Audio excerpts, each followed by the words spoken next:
Bismillahirrahmanirrahim. Assalamualaikum warahmatullahi taala wabarakatuh. Nama saya Yusuf Ibrahim, penolong pegawai pertanian di bahagian pembangunan industri tanaman Jabatan Pertanian Negeri Terengganu. Seperti yang kita sedia maklum, penggunaan baja kimia secara berterusan akan menyebabkan tanah akan menjadi keras dan kurang subur. Oleh itu, penggunaan baja organik amatlah dialu-alukan dan digalakkan untuk meningkatkan kembali kesuburan tanah dan mengembalikan keberadaan organisma-organisma dan mikrob di dalam tanah. Saya sekarang berada di Pusat Pertanian Hulu Paka, Dungun, Terengganu, dan pada hari ini ingin berkongsi dengan tuan-tuan cara-cara penyediaan baja organik Bokashi. Jom kita lihat cara-cara penyediaannya.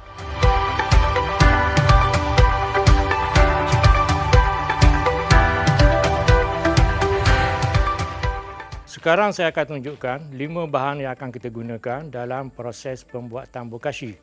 Yang pertama ialah tinja kambing. Tinja kambing kita pilih kerana ia mengandungi unsur K yang tinggi. Unsur K ataupun kalium perlu untuk pokok untuk merangsang pembentukan bunga dan seterusnya meningkatkan kualiti buah yang akan dihasilkan. Sebanyak 35% daripada keseluruhan ini adalah tahi kambing.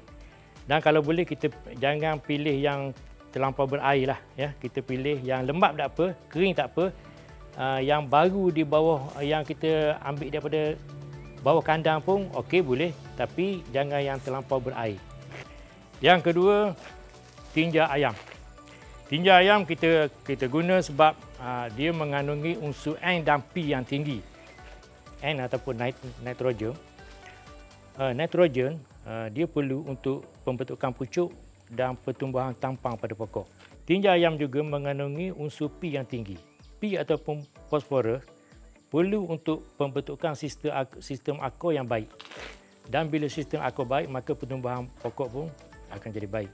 Dan sebanyak 35% kita guna dalam keseluruhan daripada portion.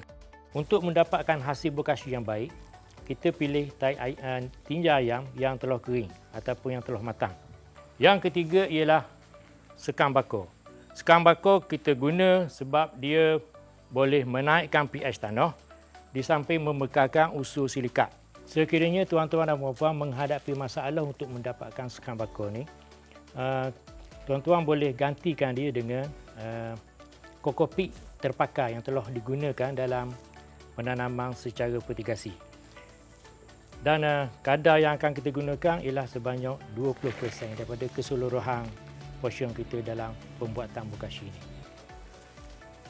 Yang keempat ialah dedok beras. Dedok beras kita guna sebab ia mengandungi karbohidrat yang tinggi di samping harga dia yang agak murah.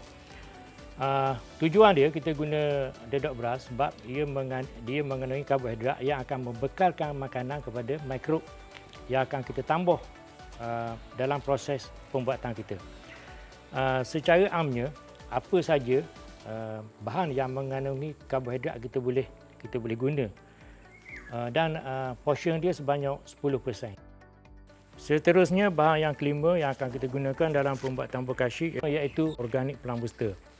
Organik plant booster mengandungi mikroorganisma pengurai yang berfungsi untuk menguraikan bahan-bahan yang akan kita gunakan dalam pembuatan Bokashi.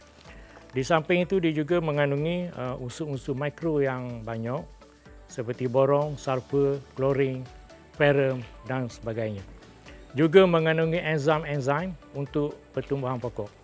Dan kita bancuh organik plant booster itu sebanyak 5 ml untuk 1 liter air.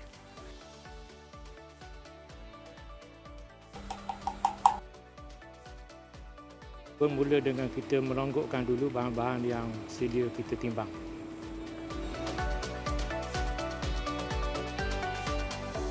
Cara menggaulnya adalah seperti mana kita menggaul siming, iaitu dengan mengalihkan tapak sebanyak 2 hingga 3 kali.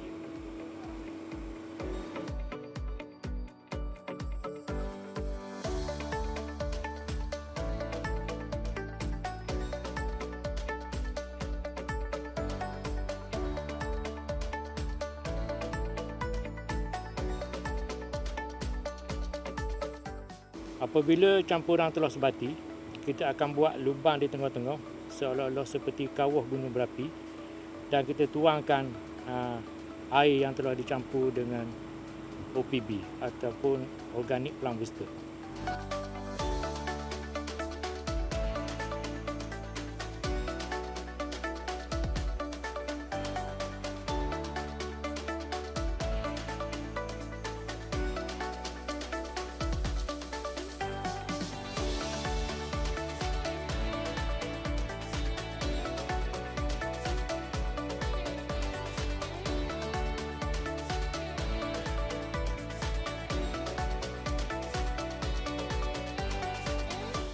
Setelah selesai proses menggaul, kita akan uji kelembapan campuran kita ini dengan cara kita buat kepalan.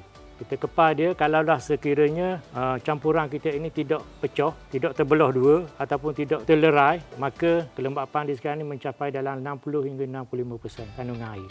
Jadi kelembapan yang kita dah ada ini sangat sesuai untuk kita gunakan dan kita perang.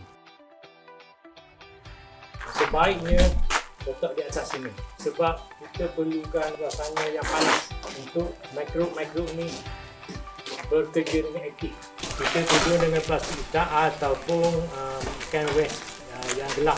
Kita pegang selama 2 minggu, tetapi dalam masa seminggu selepas pada ini kita kena buka dan balikkan dulu sekali macam tadi. Kita balikkan, kemudian kita tutup balik. 2 minggu selepas pada itu bokashi kita ni siap untuk digunakan. Selepas pada ini mungkin 2 hari lagi suhu dia akan meningkat sehingga 40-40 derajat, menunjukkan bahawa aktiviti pemeraman atau penapaian bahan organik kita ni berjalan dengan aktif.